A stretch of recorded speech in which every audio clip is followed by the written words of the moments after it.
అందరికీ నమస్కారం అమ్మ.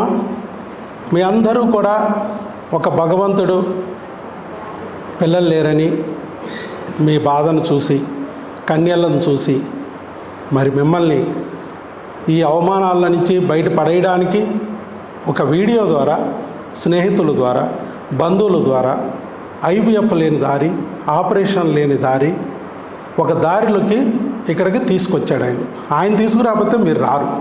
ఎందుకంటే మీ నెత్తి మీద ఉన్న దయ్యాలు సందులో డాక్టర్ లేడా, గొంతులో డాక్టర్ లేడా, విజయవాడ అంత దూరం వెళ్ళాలా ఎందుకు అని చెప్పి ఆపేస్తూ ఉంటాయి. అవి రానివ్వు. అయినా కూడా భగవంతుడు పిచ్చుకలకి దారాలు కట్టి లాక్కొచ్చినట్టు మిమ్మల్ని ఇక్కడికి లాక్కొచ్చాడు. ఎందుకు? మీకు ఒక బిడ్డని ఇవ్వాలని. ఆ లోకరక్షకుడు బిడ్డ రావడానికి మనకెంత బాధ్యత ఉందో భగవంతుడికి అంతే ఉంది.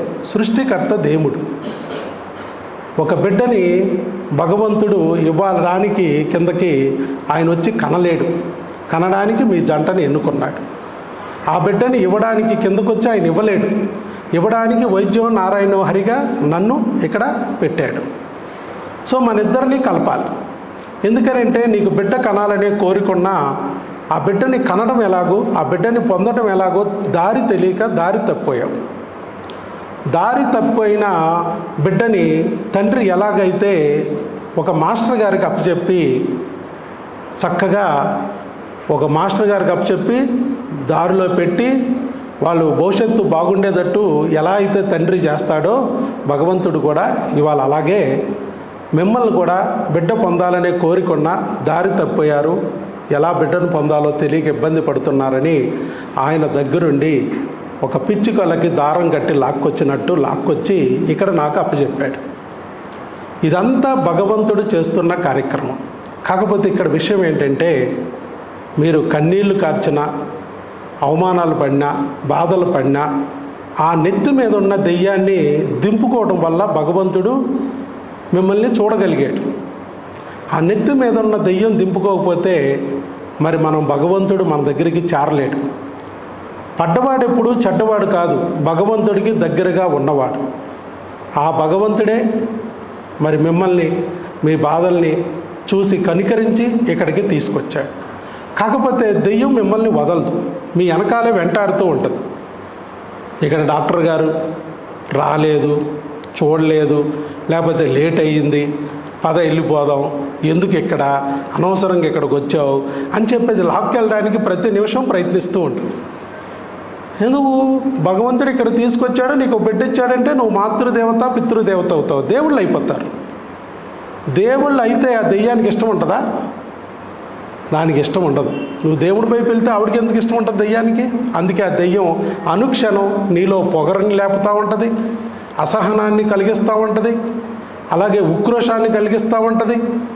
అలాగే పెళ్ళాం ఒక దెయ్యం అంటది, మొగుడు ఒక దెయ్యం అంటది, మీ ఇద్దరిని కొట్టుకోమంటది. కుదిరితే డాక్టర్ వైఎస్ బాబు కొరిదేమో ఆ యదో సచ్చినోడిని వదిలి వెళ్ళిపోమంటది. సో అలాంటి దెయ్యాలు కానీ మీ నెత్తి మీద ఉంటే మీరు సంతానం పొందడం కష్టమైంది. అందుకే నేను చెప్పేది ఏంటంటే అలాంటి పరిస్థితులు మాత్రం మీరు రానివ్వద్దు. సరే, ఇక్కడ భోజనం ఏంటండి డాక్టర్ గారు? ప్రపంచంలో ఏ హాస్పిటల్లోనూ మేము భోజనం పెట్టడం చూడలేదు, మీరు భోజనం పెట్టడం ఏంటి అంటే ఇక్కడ ఎందుకు పెట్టామంటే మీరు బిడ్డ కోసం గుడికి వెళ్ళి ఉంటారు, చర్చికి వెళ్ళి ఉంటారు, మసీదుకి వెళ్ళి ఉంటారు, అక్కడ ఒక ప్రసాదం పెడతారు. అలాగే ఇక్కడ కూడా మీరు ఇది ఒక దేవాలయం, ఒక చర్చి, ఒక మసీద్. భగవంతుడు మా బాస్గా నిలబడి నడిపిస్తున్న ఒక ఆలయం. ఇది కూడా మీకు ఒక ప్రసాదం అందాలి. ఎందుకని? సంతానం పొందాలనే కోరికతోనే మీరు అందరూ వచ్చారు.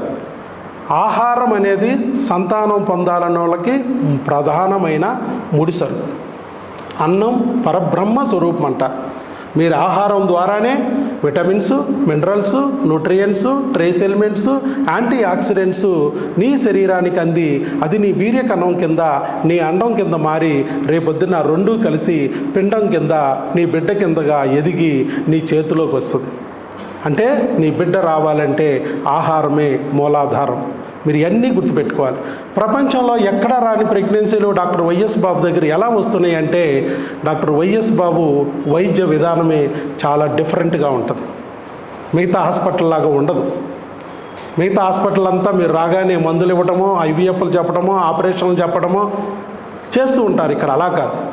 ఇది డాక్టర్ కానీ దేవుడు కానీ ఇచ్చేది కాదు. ఇది మీరు తెచ్చుకోవాలి. ప్రెగ్నెన్సీ మిమ్మల్ని గైడ్ చేస్తూ ఉంటాం మేము.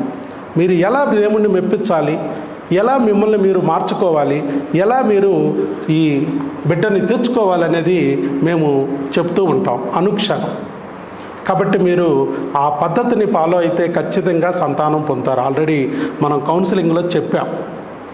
సో కాబట్టి మీరు అందరూ కూడా ఇవాళ ఈ ఆహారాన్ని భగవంతుడు ప్రసాదంగా తీసుకోండి. మీరు వెంకటేశ్వర స్వామిని పూజిస్తే వెంకన్న ప్రసాదం కింద, యేసు ప్రభుని పూజిస్తే యేసయ్య ప్రసాదం కింద, అల్లాని పూజిస్తే అల్లా ప్రసాదం కింద భావించి ఈ ఆహారాన్ని స్వీకరించండి.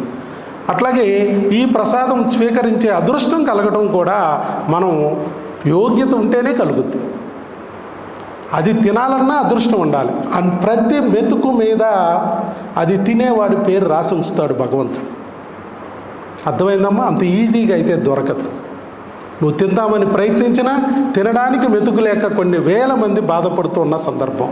ఇక్కడ మన దగ్గరికి వచ్చిన వాళ్ళకి మనం ఎందుకు భోజనం పెడుతున్నామంటే, మీరు ఊరు కాని ఊరు వచ్చారు, భోజనం కోసం మేము బయటికి పంపిస్తే ఇక్కడ హోటల్లో దొరక్క మీరు దారి తప్పిపోవచ్చు. ఒకవేళ దొరికిన బడ్డీల దగ్గర ఏది పడితే అది తిని ఆరోగ్యం చెడగొట్టుకోవచ్చు.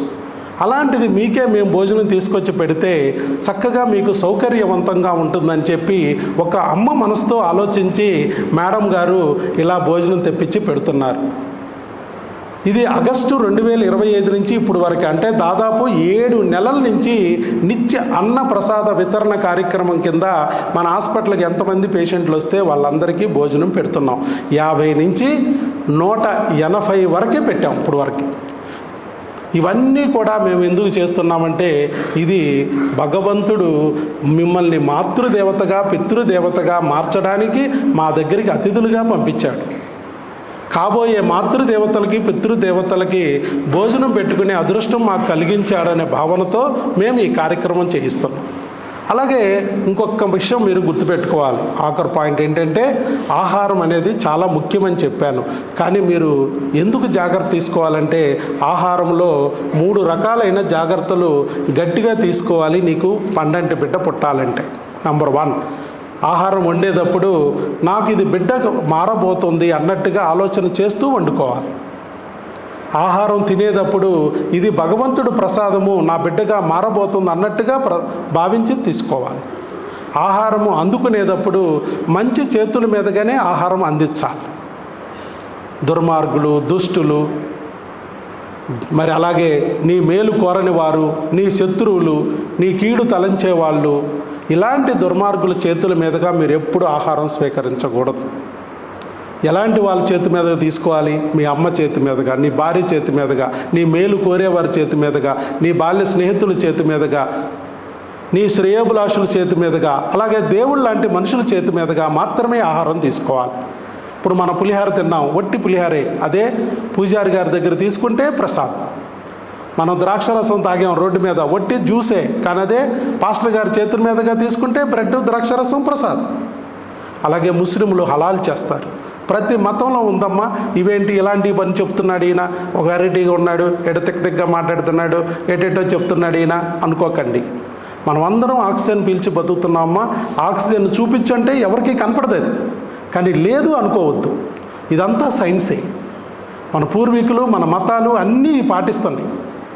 మరి మీరు కూడా పాటించాలి. ఎందుకంటే మీరు కూడా దేవుళ్ళు అవ్వబోతున్నారు. మాతృదేవత పితృదేవత, ఇది ఒక పవిత్రమైన కార్యం. అప్పుడు అన్నము ప్రసాదంలాగా, భగవంతుడు ప్రసాదంలాగా భావించి స్వీకరించాలి.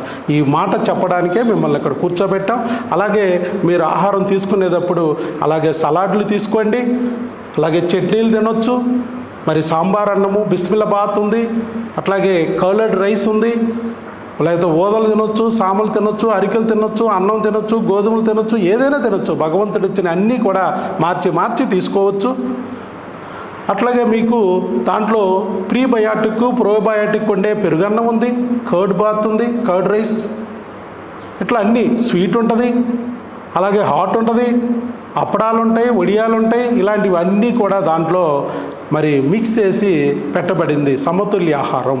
మీరు కూడా ఇంటి దగ్గర అలాగే చూసుకుని తినమని కోరుతున్నాం. అలాగే మీకు ఎక్కటి హబ్ అనే ఛానల్లో 500 వంటలు మేడం గారు వండి చూపించారు. మీరు అమ్మా నాన్న కాగలరు అనే బుక్లో నేను ఎలా తినాలి, ఏ ఆహారము మీకు ఉపయోగపడుతుంది, బిడ్డ కింద మారుతుంది అని చెప్పి బుక్ రూపంలో ఇవ్వటం జరిగింది. నేను మీ డాక్టర్ బాబు, ఆవిడ వంట లెక్కలాగా మీ జీవితంలో కార్తీక దీపం వెలగాలని మేము ప్రయత్నిస్తున్నాం. మీరు ఇవన్నీ ఉపయోగించుకోవాలి. అట్లాగే ఇంకా ఈ ఫోటోలు వీడియోలు ఎందుకు తీస్తున్నారనే ఒక సందేహం కొంతమందికి వస్తుంది. ఫోటోలు వీడియోలు ఎందుకనంటే మిగతా డాక్టర్లకు కూడా ఇలాగే తెలియాలి. మీరు ఎలాగైతే వీడియో చూసి ఇక్కడికి రాగలిగారో, భగవంతుడు తీసుకొచ్చాడో, అలాగే మంచి మనసుని ఇంకా డాక్టర్లకి ఈ ఫోటో వీడియో చూపించి వాళ్ళ దగ్గర పేషెంట్లకు కూడా భగవంతుడు భోజనం పెట్టిస్తే ఈ రాష్ట్రంలోనూ, ఈ దేశంలోనూ, ఈ ప్రపంచంలోనూ కొత్త సంస్కృతికి నాంది పలుకుద్ది అన్న ఉద్దేశంతోనే ఫోటోలు వీడియోలు తీస్తున్నాం. ఉండకపోవచ్చు. నాకు కరణేష్ మంత్రిలాగా నా భార్య నాకు చెప్పింది కాబట్టి ఈవిడ ద్వారా భగవంతుడు నాకు ఆ విషయాన్ని తెలియజేశాడు. అలాగే మిగతా వాళ్ళకి నా వీడియో ద్వారా, ఫోటో ద్వారా తెలియజేసి వాళ్ళతో కూడా భోజనం పెట్టిస్తే బాగుంటుందనే మా కోరిక. అందుకే ఈ ఫోటోలు వీడియోలు తీస్తున్నాం. మీ అందరికీ శుభాకాంక్షలు. అతి తొందరలోనే మీ అందరూ చక్కగా భగవంతుడి ఆశీస్సులతో మీరు అనుకున్న కోరిక నెరవేర్చుకుని మాతృదేవతలు, పితృదేవతలుగా అయ్యి చక్కగా మీరు సంతోషంగా ఉండాలని మనస్ఫూర్తిగా కోరుకుంటూ ఆ భగవంతుడి ప్రసాదాన్ని ఇప్పుడు మా చేతుల మీదుగా, అమృత హస్తాల మీదుగా మీకు ఇస్తాం. మేము ఎన్నో సేవా కార్యక్రమాలు చేశాం. ఆ సేవా కార్యక్రమాలుగా వచ్చిన పుణ్యఫలం మీకు కూడా చేరి చక్కగా మరి మీరు అనుకున్న కోరిక అతి తొందరలోనే నెరవేరుతుందని చెప్పి ఆశిస్తూ మా చేతుల మీదుగా ఆ ప్రసాదాన్ని ఇస్తాం. మేడం కూడా ఒక్కసారి బ్లెస్ చేస్తాం. అందరికీ